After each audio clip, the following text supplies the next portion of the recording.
আসসালামু আলাইকুম গাইস, কেমন আছেন সবাই? আলহামদুলিল্লাহ, কবুতরের আরও হলো 2 জোড়ায় বেবি ফুটেছে।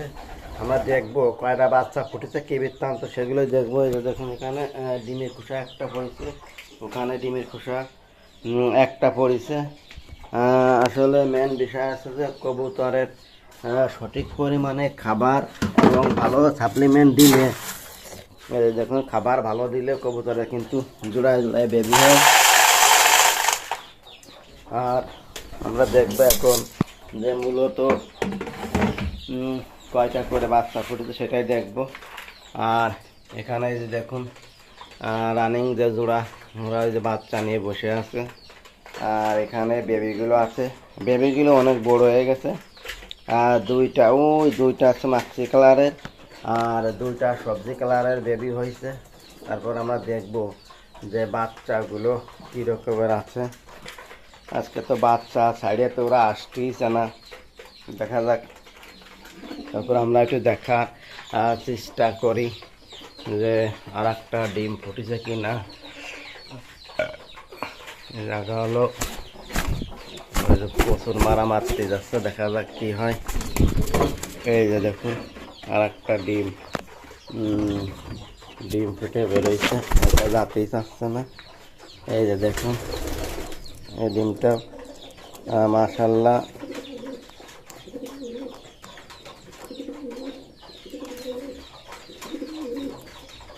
এই ডিমটা মাশাআল্লাহ, এই যে বাচ্চা এর ভিতরে হয়ে গেছে, বেড়ে যাবে না। যাই হোক,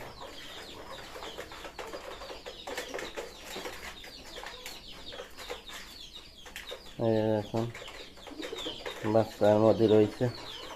যাই হোক, বাচ্চা একটা কিন্তু বড় হয়ে গেছে, আর একটা বাচ্চা এর মধ্যে রয়েছে। এখন এটাও বেরোই দেবে না, মাশাআল্লাহ। দেখা যাক কি হয়। আমরা হালকা একটু বেরো করে দিলাম যাতে বাচ্চাটা দ্রুত বেরোয় যায়, একসাথে হয়। একটা বাচ্চা বড়, একটা বাচ্চা ছোট হইবে না। যাই হোক, এখানে এই যে ফুটেছে বাচ্চা, দেখি তারপরেও কী অবস্থা হয় সেইটাই। এটাও বাচ্চা আমরা একটু দেখি, দেখি এটাও বাচ্চাও দেখি। ডিমটাও তো অনেকটা হয়েছে।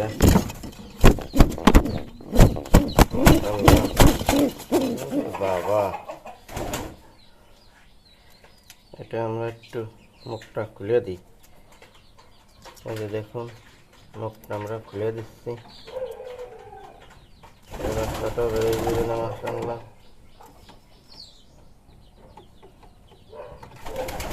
এই বাচ্চাটাও, যাই হোক, দুটো বাচ্চা মনে হয় বেরোয় যাবে না। তারপর আমরা দেখানোর চেষ্টা করলাম। যাই হোক, আর 2 জোড়া থেকে 2টা বাচ্চা যদি বেরোয় যায় তাহলে ভালো হবে না। আগে পাছে বাচ্চা ফোটার জন্য কিন্তু অনেকটাই ঝামেলা হয়। কবুতরের একটা বাচ্চা বড়, একটা ছোট হয়, সেইটাই। আর আমরা হচ্ছে যে এখন হচ্ছে মেন হচ্ছে যে খাবারটা দিয়ে দিলাম। এখন হচ্ছে পানিটা দেব, পানিটা একটু পরে দেব। তার আগে চলুন আমাদের যে মুরগির বাচ্চা ফুটেছে সেগুলোর খাবার দিয়ে আসি।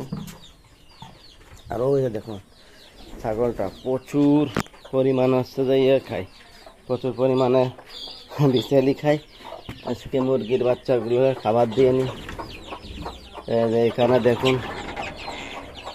এখানে 14টা বাচ্চা আছে দেশি, এরা অনেকটাই বড় হয়ে গেছে, কিন্তু ঘরটা একটু ভিজে হয়ে গেছে। কারণ হলো পানি পড়ছে না কি সেটাই জানি না, ঘরটা ভিজে হয়ে গেছে। এদেরকে এখন হচ্ছে যে মূলত খাবার দেব।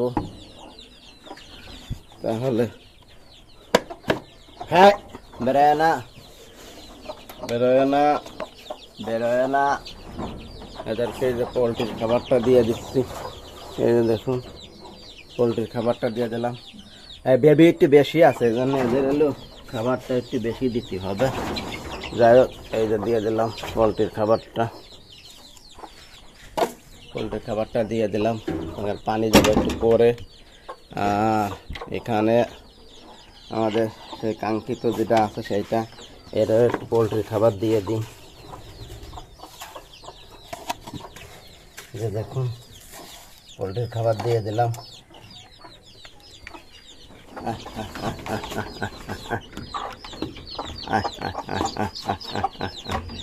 যে দেখুন, এই জায়গায় সেই ব্রাহ্মা মুরগির বাচ্চা ফুটেছে। ব্রাহ্মা মুরগির বাচ্চাগুলো দেখুন অনেক সুন্দর হয়েছে, নাদুস নুদুস। মোরগটাও অনেক বড় হয়েছে, এদের সাথেই রাখিছি। যাই হোক, এদের খাবার দিয়ে দিলাম। এরা দেখি এই খাবারগুলো কী রকমের খায়, খুঁটে খুঁটে দেখতে পাচ্ছেন, দেখা যাক। আর এই বাচ্চাগুলো হচ্ছে বের হয়ে আসতেছিল, আমি ওই কর্নার দিয়ে ইট দিয়ে দিয়েছি, যার কারণে বেরোনোর সম্ভাবনা নেই। প্রিয় ভিউয়ার্স, যারা আমার ভিডিওটা দেখছেন প্লিজ চ্যানেলটি সাবস্ক্রাইব করবেন, এবং যারা অলরেডি সাবস্ক্রাইব করেছেন থ্যাংক ইউ সো মাচ। আর হচ্ছে যে নিচের তলায় আমাদের আর একটা মুরগি আছে, এটাও ব্রাহ্মা মুরগির দিয়েই করা। দেখি এরা আসলে থাকে না, অনেক সময় বের হয়ে যায়।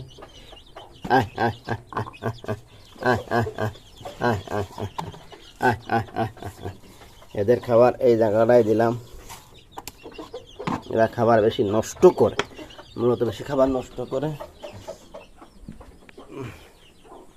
আর কবুতরগুলো ছেড়ে দেবো এখানে। সব কবুতরগুলো বেরোয় যাবে রে মিন্ডে। এটা হলো গ্রিড দিতে হবে। আর দেখুন ছাগলটা প্রচুর বিছালি খায়, এই ছাগলটা প্রচুর বিছালি খায়।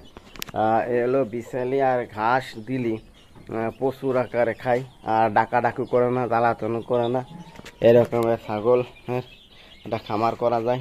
অনেকটা একটু কাবু হয়ে গেছে, দেখো এখন ভাত দিয়ে বিছালি দিয়ে এরা হচ্ছে সুন্দর করে খাবার দিয়ে দেব। আর আমাদের এই যে সেই কাঙ্ক্ষিত গরুটা, এটা হচ্ছে মলি। এই দেখুন সকালে খাবার দিই নেই, এটা সকালে খাবার দিতে হবে, এরও খাবার দেব। দিয়ে ছাগল মুরগি সব পানি টানি দেওয়ার পরে তারপরে তোমার কাজ শুরু করব। মাশাল্লাহ দেখতেই পাচ্ছেন, এখন পানি দিয়ে দেব, মুরগিরা খাচ্ছে। গাইস, যারা ভিডিওটি দেখছেন প্লিজ চ্যানেলটি সাবস্ক্রাইব করবেন, এবং যারা অলরেডি সাবস্ক্রাইব করেছেন থ্যাংক ইউ সো মাচ, এবং একটা লাইক করতে ভুলবেন না। দেখুন কবুতরা বাচ্চাগুলো সব বের হয়ে যাচ্ছে, অনেক সুন্দর বেবি হয়েছে, আরও 4 পিস হলে মাশাল্লাহ অনেক বড় হয়ে যাবে না। দেখুন এদের কিন্তু বেরো করে দিলাম, কিন্তু দেখুন সব উড়ে চলে আসলো এখানে। আজকের মতো এখানে রাখছি। আসসালামু আলাইকুম রহমতুল্লাহি ওয়া বারাকাতুহু।